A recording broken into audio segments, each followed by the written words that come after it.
नमस्कार, मेरा नाम डॉक्टर स्नेहा पिकू है। मैं केयर आईवीएफ कोलकाता में कंसल्टेंट गायनेकोलॉजिस्ट और फर्टिलिटी स्पेशलिस्ट हूँ। आज मैं आपसे माहवारी और उसकी समस्याओं के बारे में कुछ बात करने जा रही हूँ। सबसे पहले हम ये समझ लेते हैं माहवारी क्या और क्यों होती है। माहवारी, जिसे अंग्रेजी में पीरियड बोला जाता है, कुछ लोग इसे मेंस या एमसी भी बोलते हैं, एक महिला, एक औरत के शरीर में होने वाले हार्मोन्स की बदलाव की वजह से होता है। अगर आप यहाँ देखेंगे, ये महिला का गर्भाशय या फिर यूट्रस है।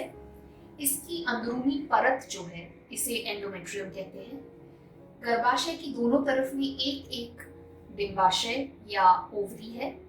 इसमें अंडे बनते हैं। जिस दिन आपकी माहवारी शुरू होती है वो आपके चक्र का या साइकिल का पहला दिन माना जाता है। उस दिन किसी एक तरफ से एक अंडा बनना शुरू हो जाता है।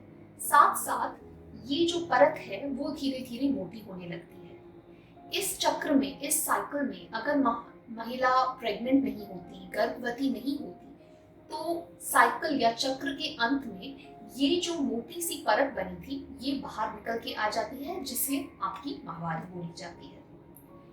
अब हम समझ लेते हैं कि नॉर्मल माहवारी किसे बोलते हैं। माहवारी 24 दिन तक आ जाए या 38 दिन तक आ जाए, इसे नॉर्मल माना जाता है। 2 से 7 दिन तक चलने वाली माहवारी को नॉर्मल माना जाता है।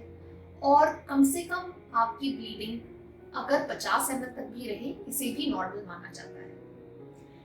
अब हम बात करते हैं कि माहवारी की क्या क्या समस्याएं हो सकती हैं। अगर आप ऐसी औरत हैं जिनकी माहवारी हमेशा ही समय पर आती रहती थी और अब आप देख रहे हैं कि आपकी माहवारी देरी हो गई है, 5 दिन या 7 दिन, अगर आपको लगता है कि आप गर्भवती या प्रेग्नेंट हो सकती है, तो निश्चय एक प्रेगनेंसी टेस्ट करिए, क्योंकि हो सकता है कि आप प्रेग्नेंट हैं। कुछ औरतें ऐसी होती हैं जिनकी माहवारी देरी से आती है।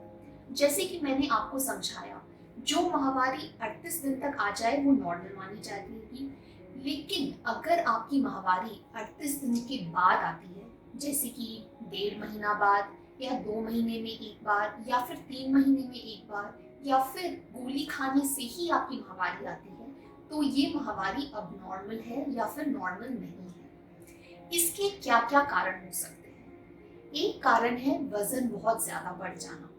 जिन औरतों का वजन बहुत ज्यादा बढ़ चुका होता है, उनमें काफी बार देखा गया है कि उनकी माहवारी तेजी से आने लगी है। एक और कारण हो सकता है पॉलीसिस्टिक ओवेरियन सिंड्रोम, जिसे कि पीसीओएस कहा जाता है। इन महिलाओं में भी हर महीने करेक्ट डेट पे पीरियड नहीं आता है।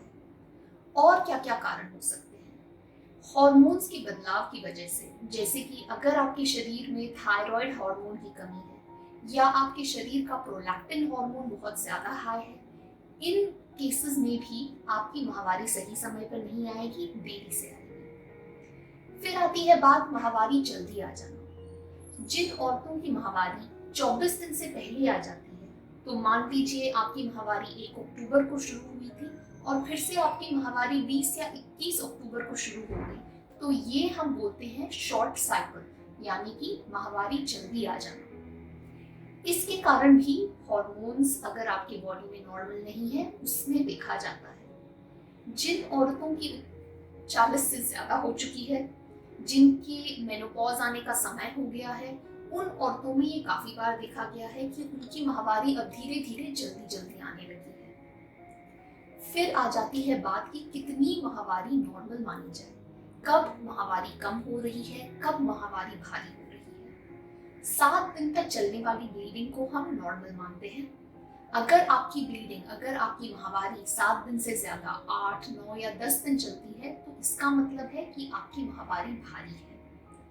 और अगर आपकी माहवारी कम दिन तक चलती है लेकिन बहुत ज्यादा भारी है, तो भी आपको डॉक्टर को दिखाना चाहिए। जैसे कि मान लीजिए आपको घंटे या 2 घंटे में एक बार आपका पैड बदलना पड़ रहा है, या फिर आप देख रहे हैं कि आपकी माहवारी के ब्लीडिंग के साथ साथ काफी गड्ढे गिर रहे हैं, या आप देख रहे हैं जब आप रात में सोते हैं तो आपको बार बार उठ के अपना पैड बदलना पड़ता है, या फिर रात में पैड बदलने के बावजूद आपकी जो बिस्तर है, आपका जो कपड़ा है, उसमें दाग लग जा रहे हैं, ये भी आपको बता रहा है कि आपकी माहवारी भारी है। इसके क्या कारण हो सकते हैं? भारी माहवारी हॉर्मोन्स यदि ठीक ना रहे उसकी वजह से हो सकती है। काफी बार कुछ औरतों के गर्भाशय में, उनके यूट्रस में गांठें होती है जिसको हम फाइब्रॉइड्स बोलते हैं। जिन औरतों को फाइब्रॉइड्स हैं उनमें भी माहवारी भारी होने की चांसेस रहते हैं। एडेनोमायोसिस एक ऐसी कंडीशन है जिसमें जो अंदरूनी परत है वो अंदर से निकल के माहवारी के भीतर, गर्भाशय के भीतर पहुंच जाती है। इसमें भी आपकी माहवारी काफी ज्यादा होगी, आपको दर्द हो सकता है। एंडोमेट्रियोसिस एक और बीमारी है जिसमें ये जो परत है वो गर्भाशय से निकल के बाहर कहीं और चली जाती है, या ट्यूब्स में या ओवरीज में। इसमें भी आपकी माहवारी भारी हो सकती है, काफी दर्दनाक भी हो सकती है। फिर आती है बात काफी कम माहवारी, बहुत ही हल्की माहवारी होना। एटलीस्ट 2 दिन आपकी माहवारी चलनी चाहिए। अगर आप ऐसी औरत है जो देखती है सुबह में आपकी माहवारी शुरू हुई, आपने पैड लगाया, शाम तक आपका पैड पूरा भीगा भी नहीं और आपकी माहवारी बंद हो गई, इसका मतलब आपकी माहवारी काफी हल्की हो रही है। इसके कारण फिर से हॉर्मोन्स अगर आपके नॉर्मल नहीं है तो हो सकती है। अगर आपकी परत, जो गर्भाशय की परत है, जो एंडोमेट्रियम है, उसमें कोई बीमारी है तो हो सकती है। काफी बार देखा गया है कुछ औरतों में ये जो परत है उसमें ट्यूबरकुलोसिस या टीबी रोग हो जाता है। ऐसी औरतों में ये माहवारी धीरे धीरे हल्की होने लगती है और कुछ समय के बाद शायद पूरी बंद भी हो जाए। फिर आती है बात इंटरमेंस्ट्रुअल ब्लीडिंग की, यानी कि 2 माहवारियों के बीच में ब्लीडिंग होना। तो मान लीजिए आपकी माहवारी 1 अक्टूबर को शुरू हुई, 5 अक्टूबर को बंद हो गई।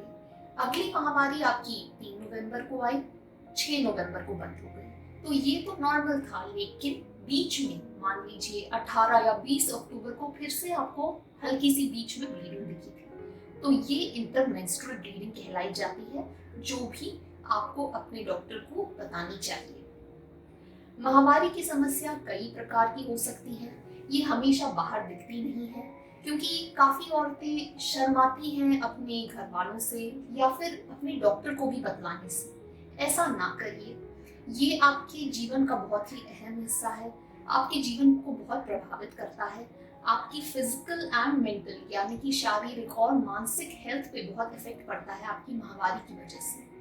अगर आपको आपकी माहवारी लग रही है, बदल गई है, तो निश्चय अपने डॉक्टर से संपर्क करें, क्योंकि आपसे ज्यादा आपके शरीर को कोई नहीं जानता। कुछ औरतों के लिए जो नॉर्मल है वो किसी और औरत के लिए शायद ना नॉर्मल हो। 3 महीने से ज्यादा अगर आपको लग रहा है कि आपकी माहवारी पहले जैसी थी वैसी नहीं रही, कुछ बदलाव आ चुका है, अपने डॉक्टर से निश्चय संपर्क करें। अगर आपको और कोई प्रश्न है, कुछ डाउट्स हैं, कुछ आप मेरे से पूछना चाहते हैं, कमेंट्स में मुझे बताइए। धन्यवाद।